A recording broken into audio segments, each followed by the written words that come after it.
ಅಮ್ಮ ಏನಾದರೂ ಹೇಳಿದ್ರಾ? ಯಾವ ವಿಷಯದ ಬಗ್ಗೆ? ಅದೇ ನನ್ನ ಮೇಲೆ ಅತಿಯಾದ ಪ್ರೀತಿ ತೋರಿಸ್ತಿದ್ದಾರಲ್ಲ ಅದ್ರ ಬಗ್ಗೆ. ವೇದ, ನಾನು ಪರೋಕ್ಷವಾಗೂ ಕೇಳಿ ನೋಡಿದೆ, ಕೊನೆಗೆ ನೇರವಾಗೇ ಕೇಳಿದೆ. ಅತ್ತೆ ಮಾತ್ರ ಜಗ್ತಾನೆ ಇಲ್ಲ. ವಿಷಯ ಏನು ಅಂತ ಬಾಯೇ ಬಿಡ್ತಿಲ್ಲ ವೇದ. ಆದ್ರೆ ಅತ್ತೆ ತುಂಬಾ ಒಳ್ಳೆಯವರು ವೇದ. ನಾನು ಮದುವೆ ಆಗಿ ಬಂದು ಇಷ್ಟು ವರ್ಷಗಳಲ್ಲಿ ಅವ್ರು ಈ ರೀತಿ ಯಾರನ್ನಾದರೂ ಚುಚ್ಚಿ ಮಾತಾಡಿದ್ದಾಗ್ಲಿ, ಹೀಯಾಳಿಸಿದ್ದಾಗ್ಲಿ, ಇನ್ನೊಬ್ರನ್ನ ನೋಯಿಸೋ ಹಾಗೆ ಮಾತಾಡಿದ್ದಾಗ್ಲಿ ನಾನು ಇವತ್ತಿನವರೆಗೂ ನೋಡೇ ಇಲ್ಲ ಗೊತ್ತಾ ಅಕ್ಕ. ಅದೇ ನನಗೂ ಆಶ್ಚರ್ಯ ಆಗ್ತಿರೋದು. ಅವ್ರ ಮಗ ತಾಳಿ ಕಟ್ಟಿದಾಗಿಂದ ಮೊದಲನೇದಾಗಿ ಮನುಷ್ಯತ್ವನ ತೋರಿಸಿದ್ದೆ ಅವರು, ಅದು ಎಲ್ಲನೂ ಮೀರಿ. ಇವಾಗ ನೋಡಿದ್ರು ನನ್ನ ಮೇಲೆ ಸಿಡಿತಾ ಇದ್ದಾರೆ. ಮನೆ ಬಿಟ್ಟು ಕಳಿಸ್ಲೇಬೇಕು ಅಂತ ಹಠ ಹಿಡಿದು ಕೂತಿದ್ದಾರೆ ಅಂದ್ರೆ ಅದ್ರ ಹಿಂದೆ ಏನೋ ಬಲವಾದ ಕಾರಣ ಇದೆ. ನಾನು ಏನೇನೋ ಮಾಡಿದೆ, ಆ ಕಾರಣ ಏನು ಅಂತ ಮಾತ್ರ ಗೊತ್ತಾಗ್ತಿಲ್ಲ ನನಗೆ. ಸತ್ಯನ ಒಂದು ಹಂತದವರೆಗೂ ಮಾತ್ರ ಮುಚ್ಚಿಡಬಹುದು ವೇದ, ಆಮೇಲೆ ಅದು ಹೊರಗೆ ಬಂದೇ ಬರುತ್ತೆ. ಅವತ್ತಿನ ದಿನ ಅತ್ತೆ ಬದಲಾವಣೆ ಹಿಂದಿನ ರಹಸ್ಯ ಏನು ಅಂತ ಗೊತ್ತಾಗುತ್ತೆ. ಆ ಸಮಯ ಯಾವಾಗ ಬರುತ್ತೋ ಅಂತ ಕಾಯ್ತಿದ್ದೀನಕ್ಕ ನಾನು. ಬನ್ನಿ. ಅಯ್ಯೋ ಅಕ್ಕ, ನನಗೆ ATM ದುಡ್ಡು ಡ್ರಾ ಮಾಡ್ಕೊಳ್ಬೇಕಿತ್ತು, ಆ ಕೆಲಸನೇ ಮರ್ತ್ಬಿಟ್ಟೆ ನಾನು. ಅಯ್ಯೋ, ಲೇಟ್ ಆಗ್ಬಿಟ್ಟಿದೆ ಅಲ್ಲ ವೇದ, ಮಧ್ಯಾಹ್ನದ ಅಡುಗೆ ಬೇರೆ ಮಾಡಿಲ್ಲ. ಒಂದು ಕೆಲಸ ಮಾಡು, ನಾನು ಹೋಗಿ ಮಧ್ಯಾಹ್ನದ ಅಡುಗೆಗೆ ರೆಡಿ ಮಾಡ್ತೀನಿ, ನೀನು ಹೋಗಿ ಬೇಗ ಕೆಲಸ ಮುಗಿಸ್ಕೊಂಡು ಬಂದ್ಬಿಡ್ತೀಯಾ? ಒಳ್ಳೆ ಐಡಿಯಾ. ನಾನು ಕೆಲಸ ಮುಗಿಸ್ಕೊಂಡು ಬರ್ತೀನಿ, ಮನೆಗೆ ಹೋಗಿರಿ. ಹುಷಾರು ಹುಷಾರು ಅಕ್ಕ.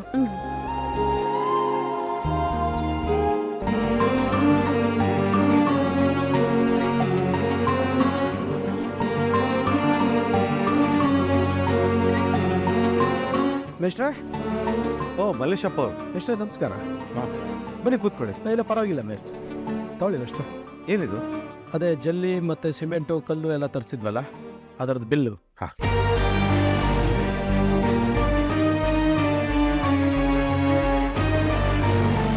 ₹1,05,000. ಹೌದು ಮಿಸ್ಟ್ರೆ, ನೋಡ್ಕೊಳ್ಳಿ ಸ್ವಲ್ಪ. ಸರಿ, ನನ್ನ ಮಗ ವಿಷ್ಣು ಬರಲಿ, ಬಂದ ಕೂಡಲೇ ಸೆಟ್ಲ್ ಮಾಡ್ತೀನಿ. ಸರಿ ಮಿಸ್ಟ್ರೆ, ನಾನಿನ್ನು ಬರ್ತೀನಿ.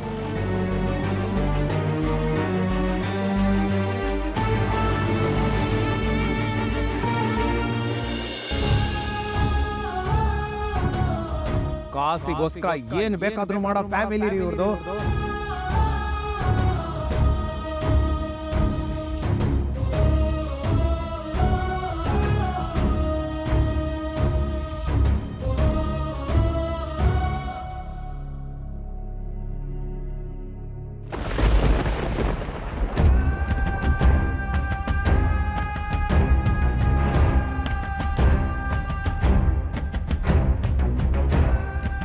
ಆವ ಅಲ್ವಾ? ಇಲ್ಲೇನು ಮಾಡ್ತಿದ್ದಾರೆ?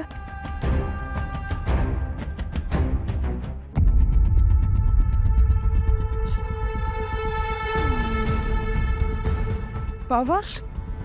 ವೇದ, ಅಯ್ಯೋ ಬಾಬಾ, ಏನಾಯ್ತು? ಯಾಕೆ ಹೇಳ್ತಾ ಇದ್ದೀರಾ? ಏನಿಲ್ಲ ವೇದ. ಬಾಬಾ, ನನ್ನ ಹತ್ರ ಏನು ಮುಚ್ಚು ಮರೆ, ಹೇಳಿ ಬಾಬಾ ಪ್ಲೀಸ್, ಏನಾಯ್ತು? ವೇದ, ನನ್ನನ್ನು ಕೆಲಸದಿಂದ ತೆಗೆದುಬಿಟ್ರು.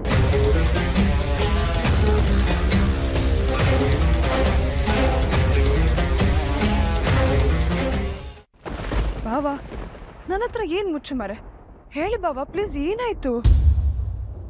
ವೇದ, ನನ್ನನ್ನು ಕೆಲಸದಿಂದ ತೆಗೆದುಬಿಟ್ರು.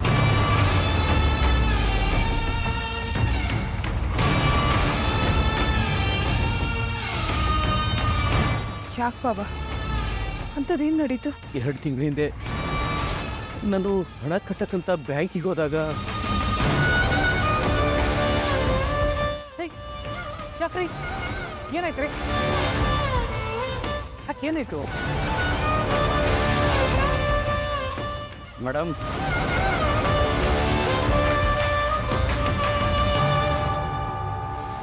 ಯಜಮಾನ್ರೇನು ಅವತ್ತು ದೊಡ್ಡ ಮನಸ್ಸು ಮಾಡಿ ಕ್ಷಮಿಸ್ಬಿಟ್ರು. ಅದೇಗೆ 10 ಲಕ್ಷನ ಬಿಟ್ಬಿಟ್ರು ಅವರು? ನನಗೂ ಅದೇ ಗೊತ್ತಾಗ್ತಿಲ್ಲ ವೇದ. ನನ್ನೊಳಗೆ ದೊಡ್ಡ ಪ್ರಶ್ನೆ ಉಳಿದ್ಬಿಟ್ಟಿತ್ತು. ಆದರೂ ಅವ್ರದ್ದು ದೊಡ್ಡ ಮನಸ್ಸು, ದೊಡ್ಡ ಗುಣ.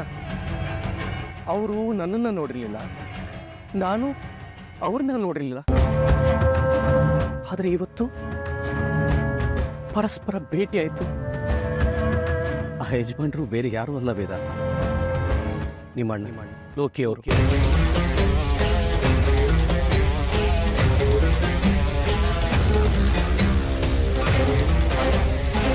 ವೇದ, ನಾನು ಕೆಲಸ ಮಾಡೋ ಕಂಪ್ನಿ ನಿಮ್ಮ ಅಣ್ಣಂದು ಅಂತ ಗೊತ್ತಿರಲಿಲ್ಲ. ನನ್ನ ನೋಡಿದ ತಕ್ಷಣ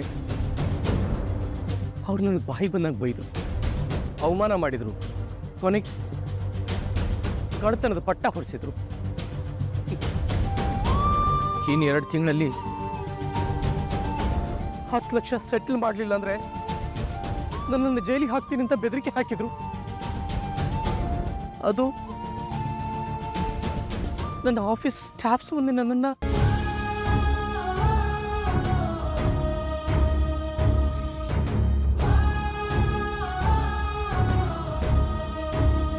ನಾನು ನಿಜ ಹೇಳ್ತಿದ್ದೀನಿ ವೇದ, ನನ್ನ ಮಗು ಮೇಲೆ ಹಣೆ, ನಾನು ಹಣ ಕದ್ದಿಲ್ಲ. ಬಾವ, ಹಣ ಕದಿಯೋಂಥ ಮನಸ್ಥಿತಿ ನಮ್ಮ ಫ್ಯಾಮಿಲಿಲಿ ಯಾರಿಗೂ ಇಲ್ಲ. ಬಾವ, ನಾನು ನಿಮ್ಮನ್ನು ನಂಬ್ತೀನಿ. Thank you Veda, thank you so much. ಬಾವ, ಸರಿ ಬನ್ನಿ ಮನೆಗೆ ಹೋಗೋಣ. ಮನೇಲಿ ಕೂತು ನಿಧಾನವಾಗಿ ಏನು ಮಾಡಬೇಕು ಅಂತ ಯೋಚನೆ ಮಾಡೋಣ. ಏನು ಹೇಳ್ತಿದ್ದೀವಿ ವೇದ ನೀನು? ಯಾವ ಮುಖ ಇಟ್ಕೊಂಡು ನಾನು ಮನೆಗೆ ಹೋಗಲಿ? ಅವನಿಗೆ ದುಡ್ಡು ತಂದು ಕೊಡ್ತೀನಿ ಅಂತ ಭರವಸೆ ಕೊಟ್ಟಿದ್ದೀನಿ. ಕಾಂಟ್ರಾಕ್ಟರ್ ದುಡ್ಡು ಕೇಳಿದ್ರೆ ಏನು ಹೇಳಿ?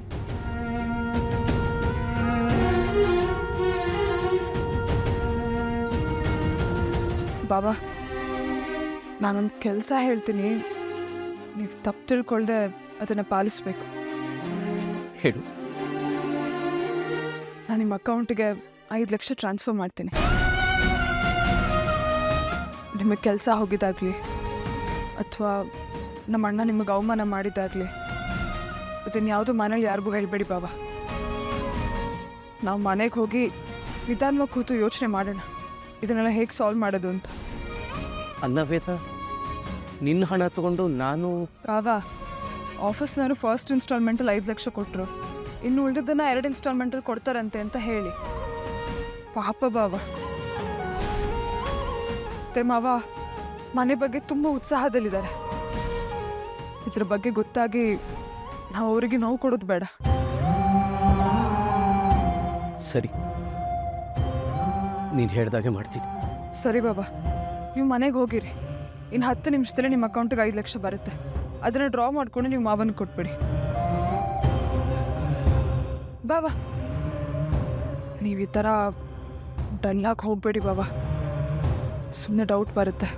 ನೀವು ದಿನ ಆಫೀಸಿಂದ ಹೇಗೆ ಹೋಗ್ತಿದ್ರು ಹಾಗೆ ಹೋಗಿ. ಸರಿ ಬಾಬಾ, ಹೊರಡಿ. ನಂಗೆ ಸ್ವಲ್ಪ ಕೆಲಸ ಇದೆ, ನಾನು ಅದು ಮುಗಿಸ್ಕೊಂಡು ಬರ್ತೀನಿ. ಸರಿ.